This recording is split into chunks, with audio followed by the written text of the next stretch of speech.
Welcome, YouTubers. We're talking about children and children involved in cultic behavior. One thing is, not all churches are bad, okay? And I want you to drop the boxes and think of it in forms of relationship.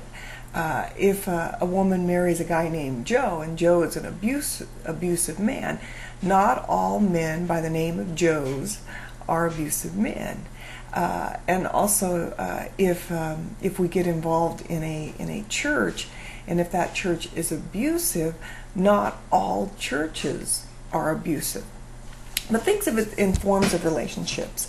And in a relationship, you have a family unit, and in the beginning, and in that family unit, you have levels of functioning. I hate the word dysfunctional, so I use levels of functioning. Some people's levels of functioning is lying, cheating, stealing, and abusive behavior, verbal abusive behavior. Definitely not the person you want to have your kids go outside and play with, okay? Because it's a behavior that has been adapted for survival within the family unit. And people will go into a survival mode where they have to conduct themselves in certain ways to survive. And so when we have a church, in a church setting, some of them are very good in building good, solid relationships within the family unit and also within the society at large. Where the problem we have is we call a person that operates under, severe panic disorders and anxiety and think that everybody's out to get them, and we call them, that they have a mental illness. In a church where they think everybody's out to get them, and it's them versus us, and black and white, and they're in a delusional state of being, we call them cults. Okay.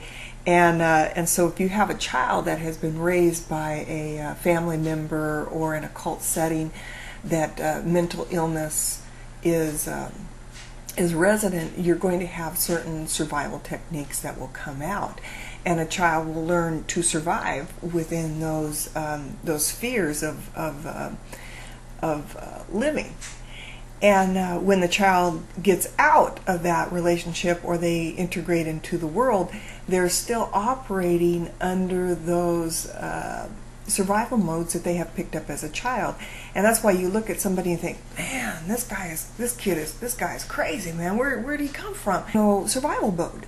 I had a woman that comes in, and I'm a counselor, and I have a woman that comes in and was talking to me, and her husband or her boyfriend was operating in a way where he was, acting with deviant behavior. He wasn't telling her things. He was sneaking around. She'd find out later. He was closed off to her emotionally.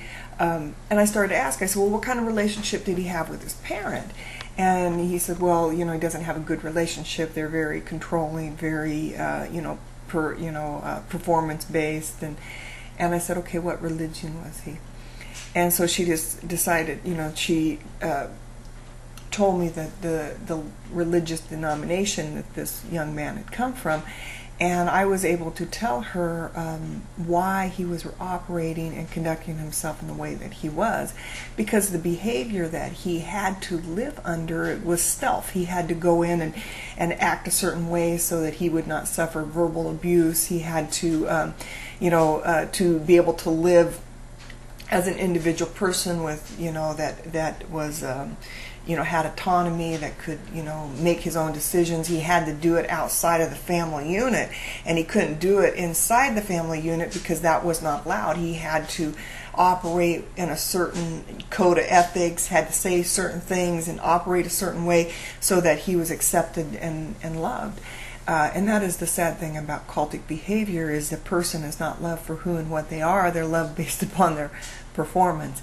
And their performance is based upon the party line, not based upon what is morally good or not morally good. Or he will adapt to the behavior, and he will become a walking, talking protege of the environment that he has been raised in.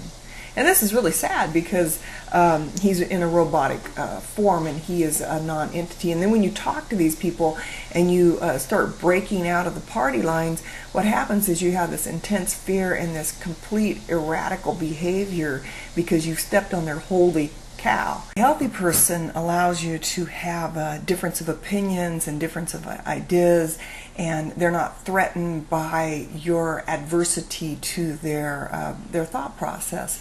And they also are willing to bring it to the table and say, hey, let's test this formula out. Let's see if this actually is authentically wired and sound based upon the information that you've given me. And we are all on a quest for truth. We all want truth. So let's bring it to the table. If it is true here, it is true here. I had a girl that said, she was in one of my groups, and she says, I have my boyfriend, when I make him mad, he chokes me. If I wouldn't have made him mad, he wouldn't have choked me, but, it was my fault because I made him really angry. And I said, well, let's take that to extremes. I will believe that on one condition. If you make him angry and he gets drunk and he goes out and he kills somebody, are they going to put you in jail or him? I said, you can't have it both ways. You have to be responsible for your behavior. And if you're not responsible for your behavior and you try to make someone else responsible for it, that's kind of a funky connection with somebody. I'm not responsible for what I do. I could do whatever I want, and I could hold this person responsible. Doesn't work that way. Get over it. So when you're dealing with abusive behavior in cultic settings and children that have been raised in abusive behaviors, what happens is you have them very unstable and also very erratical in their behavior, and you think, what am I dealing with? This is really weird, and it is. And these children have to, when they grow up and they start thinking with their front lobe instead of their impulse center, they need to come to the realization of this is where I've been, this is what I've been programmed to believe. I haven't been taught how to think, but I'm told what to think. And there is a huge difference here, and so they have to lay everything out on the table and turn over all the cards and look and say, if this is true, it has to be true here, it has to be true there. Sift out the rubble and see what is authentic and what is non-authentic. And if this is not good information, I have to toss it out and I have to put what is good there. And this is the way that a person that has been conditioned in cultic behavior is able to get out, especially when they've been programmed as a child. Something to think about.